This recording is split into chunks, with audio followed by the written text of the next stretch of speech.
Los Angeles. After spending the better part of the season's first 2 weeks of the season in an extended slumber, the Golden State Warriors woke with a vengeance on Monday night with a 141-113 blowout of the LA Clippers at Staples Center. The win was the Warriors' 11th consecutive over the Clippers. Diagnosing the Warriors' early season ills hasn't been difficult. Their top-ranked defense is more statistically efficient than last year's title squad, but the defense, 26th in the league, has been a dispassionate slow dance.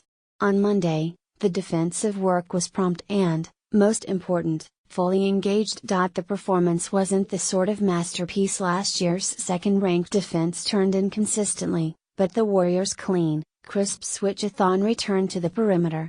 When the Clippers moved into dribble handoffs, they found a defender meet them on the other side of the action. When Austin Rivers beat his man off the bounce, a Warriors' weak side helper moved baseline to snuff out the drive.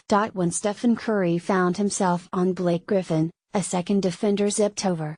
The transition D, save the occasional lapse losing a shooter in the corner, was responsive to the Clippers' early pushes. The pyrotechnics on the other end were as familiar as they were prolific. The Warriors came into the game leading the league in minutes with a lead of 6 or greater, yet had compiled a record of only 4-3. On Monday, the Warriors' true shooting percentage topped 70 in the first half, when they seized control of the game, despite draining only 5 of 13 attempts from beyond the arc. They led 74-57 at intermission, a lead that was cut to 9 briefly in the third quarter, but stretched out to 21 with a closing flourish in the third quarter.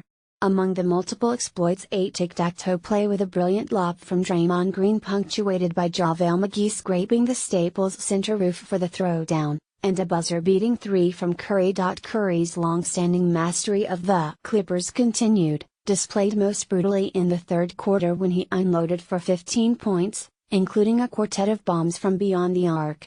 Kevin Durant and Green assembled efficient evenings, with 19 and 16 points respectively, as well as a bundle of rebounds and assists. Local product and second-rounder made good, Jordan Bell, put together a fun 5-minute stretch of individual exploits just before halftime. A nifty interior dish to Draymond dish for a dunk, a silky jumper from the left side, and still leading to a fast break, then another stint late when he thrilled onlookers with a putback jam.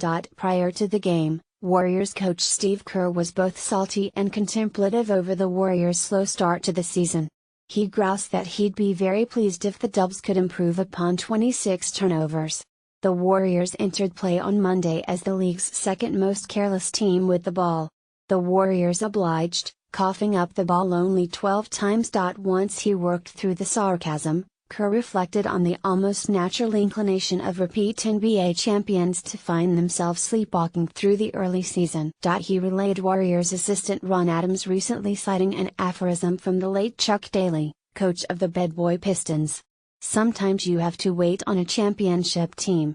A single win over a team Golden State has dominated in recent years doesn't necessarily mean the wait is over. But if Monday night was a pulse check for the Warriors, there were strong signs of consciousness.